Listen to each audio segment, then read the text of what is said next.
Hello, j'espère que vous allez très bien. Je suis ravi de prendre la parole aujourd'hui. Sans tarder, nous parlerons aujourd'hui de l'état 302. Qu'est-ce que c'est que l'état 302?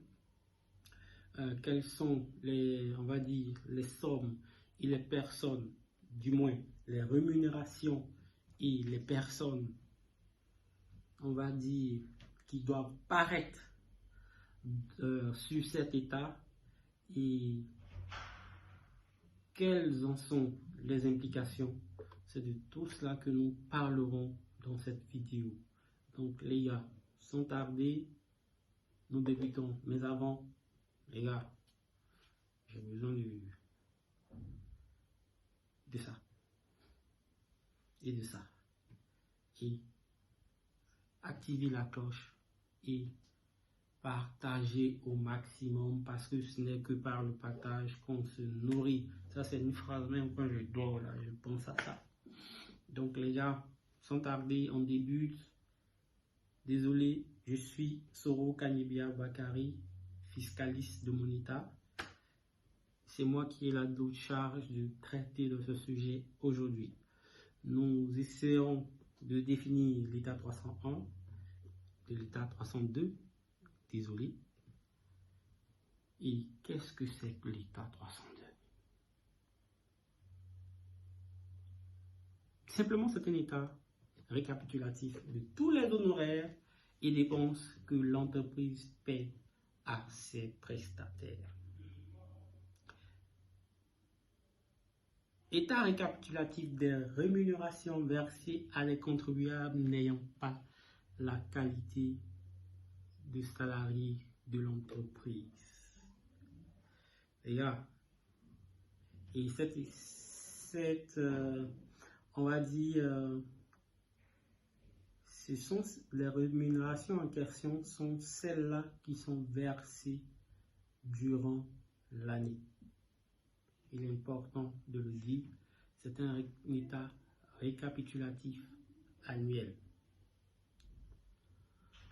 Nous ne saurons poursuivre notre, on va dire, intervention sans traiter des dispositions de l'article 127 du Code général des impôts. Et que nous dit cet article? Tout particulier ou toute société ou association occupant des employés, commis, ouvriers ou auxiliaires, moyennant traitement salaire ou rétribution, sont tenus de déposer à la Direction générale des impôts un état présentant pour chacune des personnes qu'ils ont occupées au cours de l'année précédente, au plus tard le 30 juin de chaque année pour les entreprises soumises à l'obligation de certification de leur compte par un commissaire au compte, et le 30 mai de chaque année pour les entreprises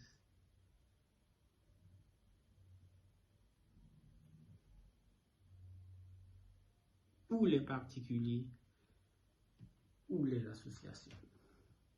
Ici, il convient de rappeler que c'est une obligation, certes,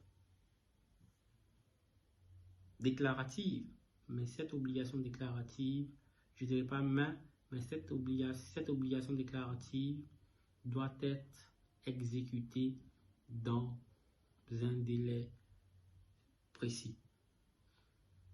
Vous avez l'obligation, après l'avoir établi, de les déposer dans les délais indiqués. Mais il faut dire que ce sont des états annexés. Donc, ce sont des états qui accompagnent le bilan. Ce sont des états qui accompagnent les états financiers. Donc, ces états sont déposés en même temps que les états financiers. Donc, cette disposition nous parle des dates d'échéance de dépôt de ces états.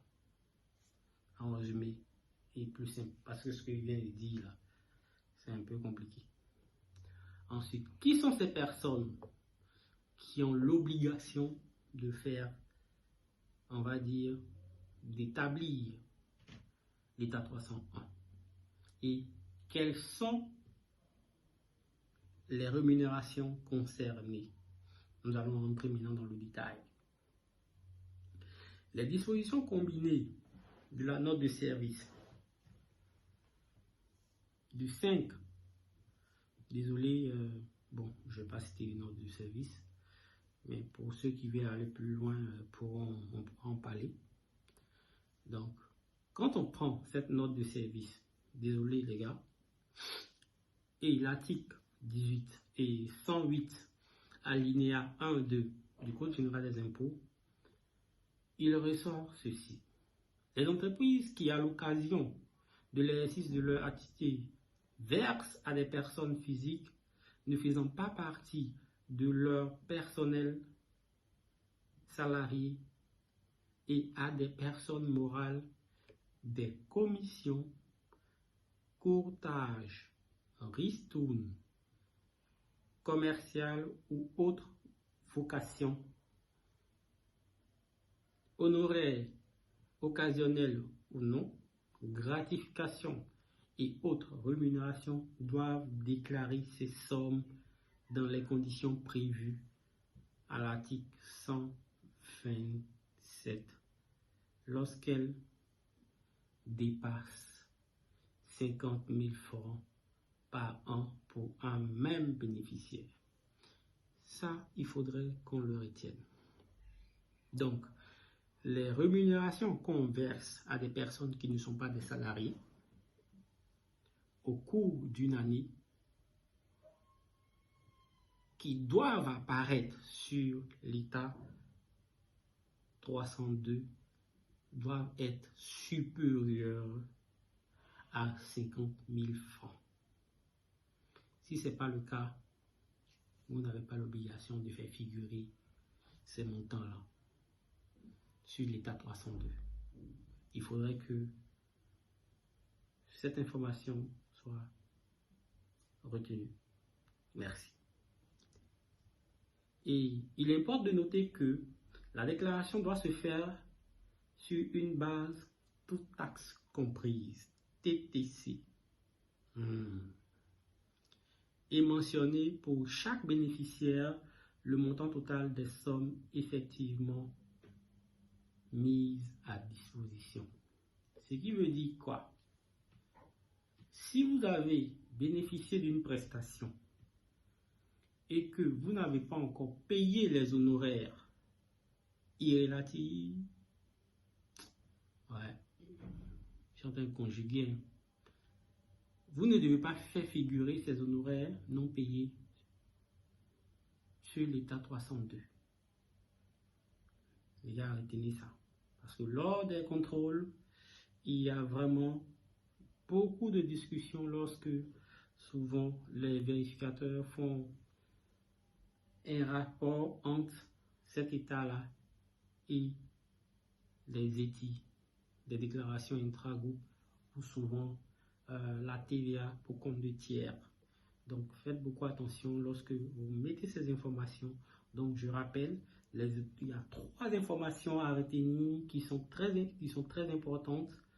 La première, c'est que les montants qui doivent y figurer doivent être supérieurs à 50 000 francs CFA par an pour un même bénéficiaire.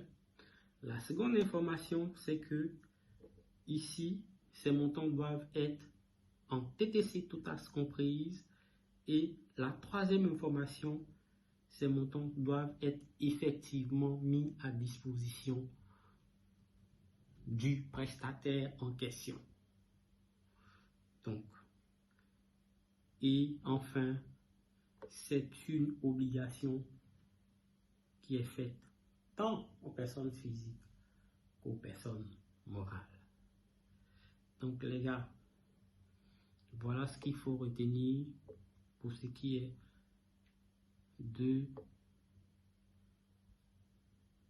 on va dire, des personnes soumises à l'État et des montants qui doivent figurer sur l'état 302. La nature de ces sommes à déclarer, vous savez déjà, parce que Nous avons pris le temps de vous en parler dès le départ, mais nous le rappelons. Il s'agit des commissions écoutages, des ristournes commerciales, des honoraires et vacations, des gratifications et autres rémunérations, des droits d'auteur et d'inventeur, des quantièmes et indemnités de fonction, pour ne retenir que cela. Les gars, encouragez-moi, partagez massivement, parce que ce n'est que par le partage qu'on se nourrit. Sans tarder, nous passons à la présentation de cet état. Et je parle de la présentation commentée de cet état. Cet état, nous avons une face qu'on appelle le recto et une autre face qu'on appelle le verso. Sur la face recto, nous avons les informations relatives, on va dire, à l'entreprise, qu'elle soit une personne physique ou une personne morale. Et ces informations sont les mêmes qui figurent sur l'état 301. Nous avons nom, prénom, ou bien nom, prénom lorsque c'est une entreprise individuelle. Nous avons la dénomination sociale ou le nom commercial lorsque nous sommes en face d'une personne morale. Nous avons le sigle, l'adresse, la localisation, le quartier, la forme juridique, le NCC qui doivent être renseignés. Et ce qui attire notre attention, doit capter notre attention, c'est la présentation du tableau.